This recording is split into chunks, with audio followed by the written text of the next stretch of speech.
my god, guys, this is actually working. Just look at this. One state RP free coins are rolling into my game. Hello guys, and welcome to my channel. Before doing anything, I'm making sure my power saving mode is turned off. Same thing applies for iPhone users. Now I'm going in my phone settings, apps category, and select the One State RP game. Here I tap on storage, and then we have this clear cache button. A simple tap on it will refresh our game. For iOS devices, simply make sure your background app refresh is turned on. Now I want to show you my game to see my resources before doing anything. As you can see, not too many. That being said, let's change the situation. First thing I'm doing is to go here, as you can clearly see on the screen right now.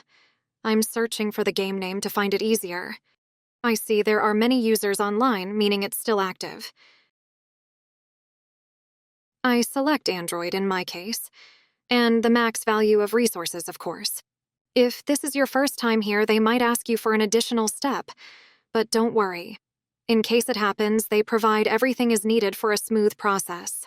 All right, guys, time to see if my work was effective or not.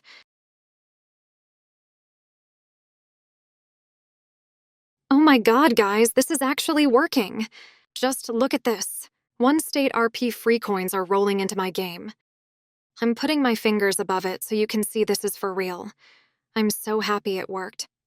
Thanks for watching, guys. Don't forget to smash that like button and even subscribe if you wish. See you in the next one.